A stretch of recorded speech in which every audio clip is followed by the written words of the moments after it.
Magandang araw po ulit sa lahat. Ito naman po ulit tayo.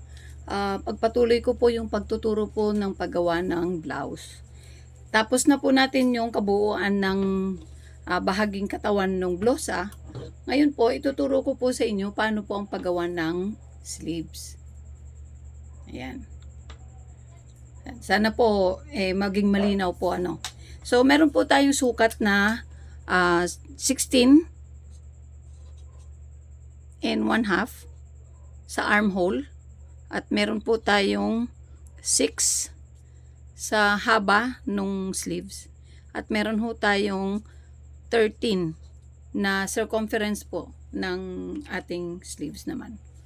So, ito pong measurement na to ang gagamitin natin ngayong gabi.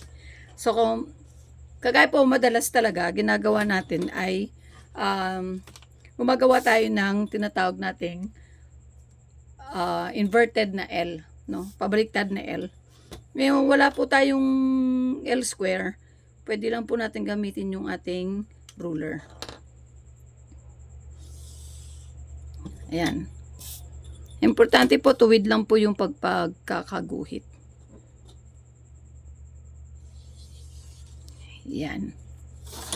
Ngayon, meron tayo tinatawag na standard na measurement. So, itong intersection dito, ito yung magiging A. Pagkatapos po, susukat tayo ng 4 inches. Ayan. Extend ko lang po pababa, no? 4 inches.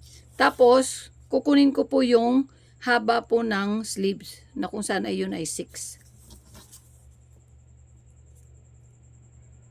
Pagkatapos, magdadagdag po ako ng 1 inch para po dun sa allowance.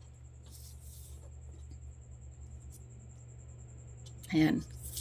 Ang gagawin ko po, guguhitan ko na lang po yan.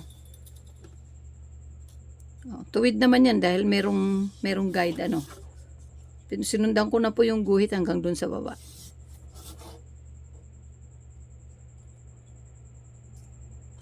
Ayan. Ngayon po, kukunin na natin yung kalahati ng 16 and 1/2.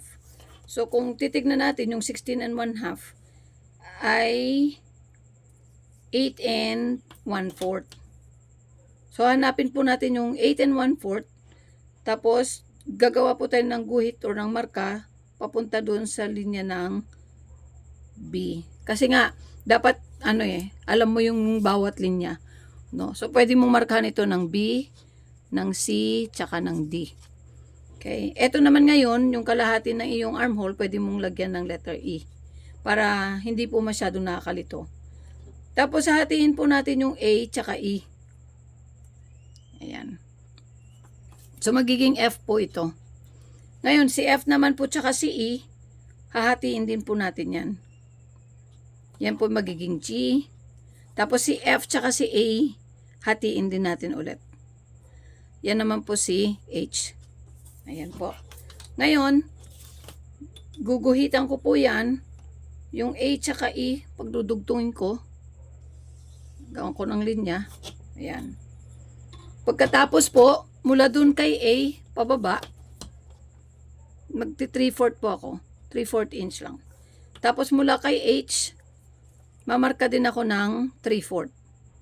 Yan. Tapos kay F naman, 1/2. Tsaka dito kay G, papasok.